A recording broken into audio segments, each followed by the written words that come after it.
Hey men, welcome back to the channel. My name is Isaac, and if you're new here, subscribe because I'm putting out new videos every single week on manhood, what it means to be a man, helping you pursue your mission as a man and find your mission. So if that sounds interesting to you, if that's something you want to get on board with, then subscribe, and we'd love to have you as part of the brotherhood. In today's video, I'm going to be talking about 10 habits, 10 daily habits for men. And these are things that I have over the years adopted into my life that I found to be very beneficial. Some of the things are fairly obvious, but other ones are a little bit more unique. So you want to stay tuned for all of them. If you're looking to revamp your schedule, to get some routine on board, if you feel like you have let your habits and routine and just the way you're living your life, it's sliding a little bit. You're not being as intentional as you want to be. Take this video as a time to reset. We all need those moments to take a step back and realize, okay, hey, look, I haven't been doing everything perfectly. Maybe I've let my life slip in some areas, but this is a time, this is a perfect opportunity to reset, to start fresh. There's no guilt. There's no shame about, okay, that what's past is past. What is future, and we're going to make it work. We're going to be intentional about how we live our lives. So without further ado, let us dive in. It's my pleasure to be able to make these videos for you guys. So thank you for supporting me on Patreon and becoming a channel member. That is a huge blessing. Now, the first habit that I want to put forward is waking up a little bit earlier than you need to. Okay, so maybe you have things scheduled to a T. You wake up, you shower, you have breakfast, you go to the gym, you do devotions or whatever that looks like. You have that scheduled to a T, but generally what we do is we cram too many things into the early morning and we end up beginning our morning in a hurry. We're running out to do this. We're doing this thing. We're working on this thing. And it's not a good orientation to begin your day. You don't want to begin your day in a hurry. You want to begin your day slow and work up to those things to let your body accommodate and regulate and be at peace with just your life and with God, and just enjoy those few moments in the morning without feeling like you need to be at 100% at the very beginning. Second habit, and to be honest, I gotta be honest with you guys, I don't do this every day, but I should. I really should. And this video is, I'm making this too to remind myself that these are the things that I need to do. I was listening to an Andrew Huberman podcast clip, and that guy's everywhere. I'm not sure. I don't endorse everything that he says, but one of the things that he says is you need to get outside, get into some sun at the beginning of the day. That should be one of the first things that you do. And I have big windows here, so sometimes it's like, okay, well, this is my excuse. I'm getting sun through the windows. But honestly, get outside. That would be the best thing. I work at home, so sometimes I'm not getting outside right away, but I should be. The third thing is getting moving. I've incorporated exercise, going to the gym. Maybe if it's just a walk for you, maybe it's a bike ride, walking your dog. Like, begin to get moving. I think that begins to stimulate your brain as well.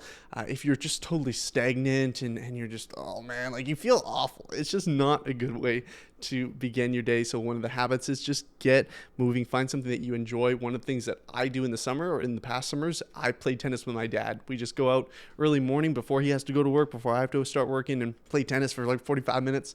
And it's a good time to connect and just get moving and enjoy the weather. Number 4 is spiritual food. Here is a principle you need to understand, that you will either be fed by the world or the word. If you are not getting your spiritual food from God's word every single day, then you are going to be looking to fill yourself with what the world has to offer.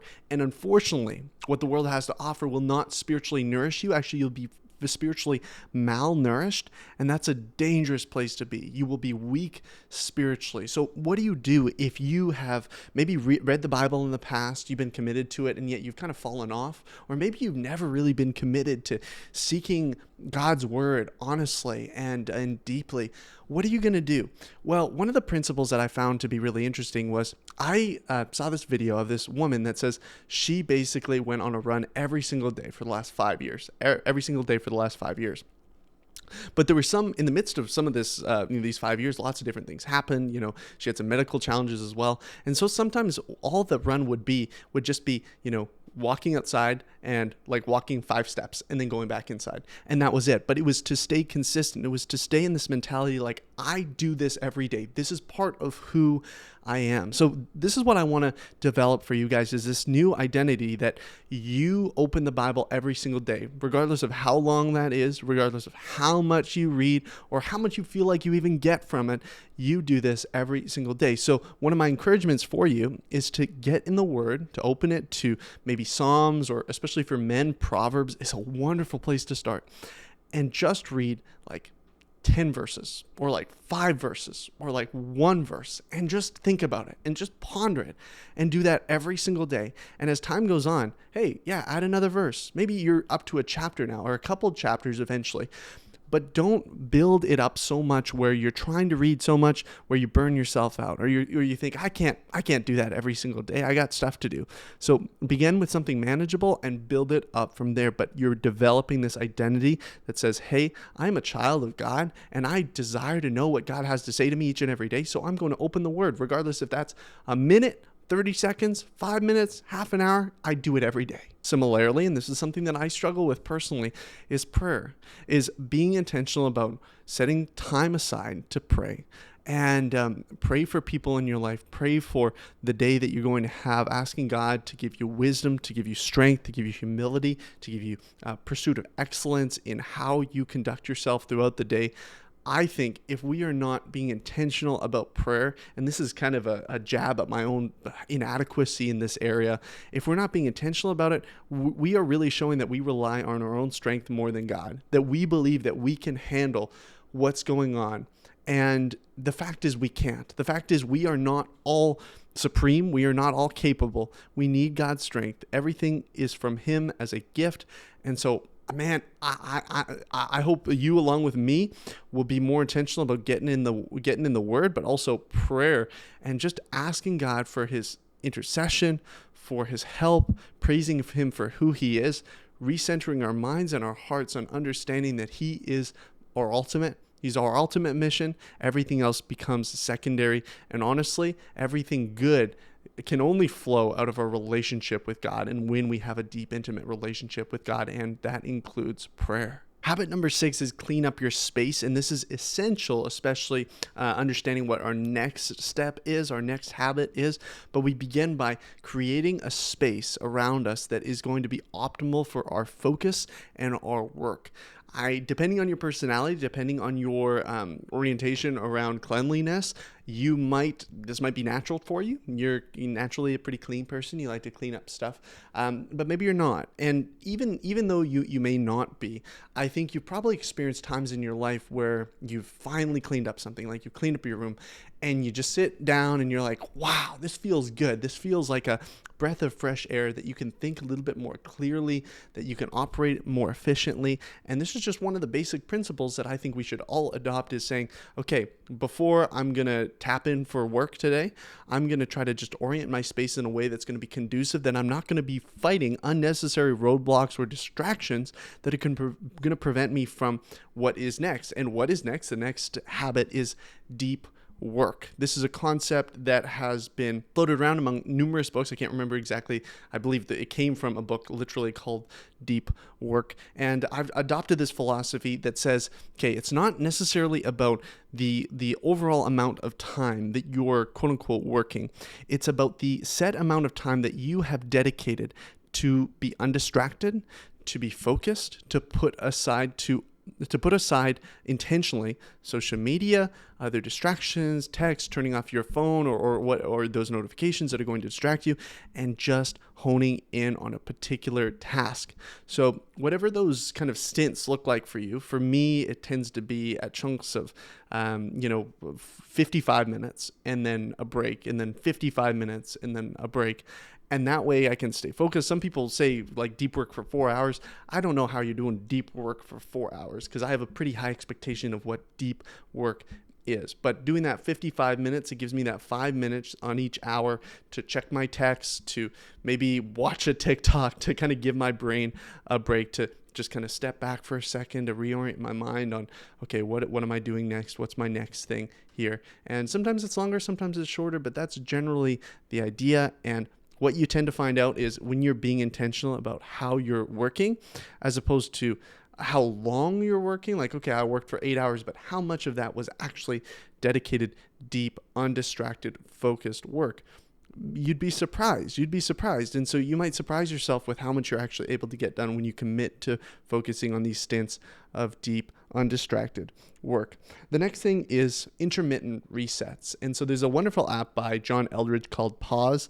I've used it for a while, but then I just kind of switched to using a phone timer or alarm clock that will just kind of go off at different times in my day that I know I can be disturbed at those points.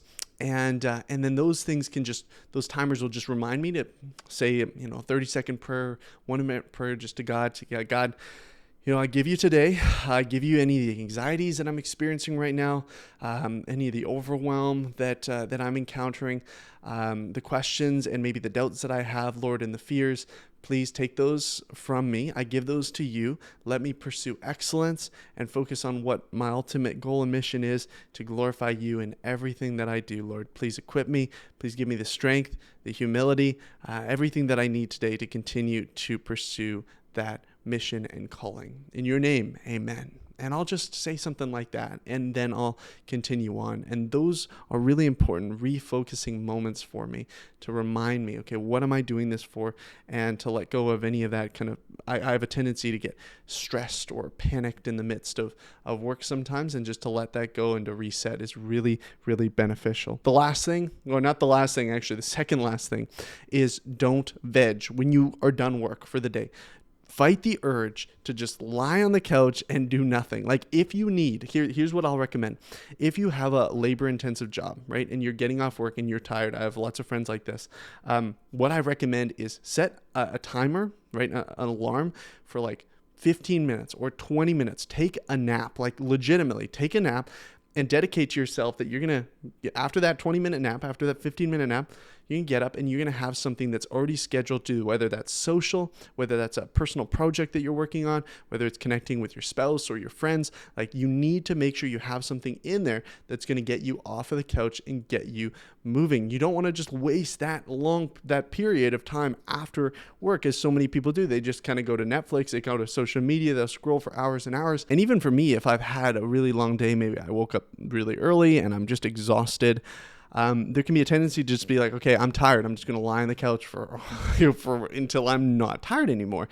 But by doing the whole nap thing, like the 15-minute nap thing, you're basically daring yourself. You're like, okay, if you're really this tired, then fall asleep. Like, go to sleep for 15 minutes. And after you're done, then get moving. You don't have the license to just be tired for, all evening and waste that time. Now, the last thing is one of my favorite habits, and I really encourage you to adopt this.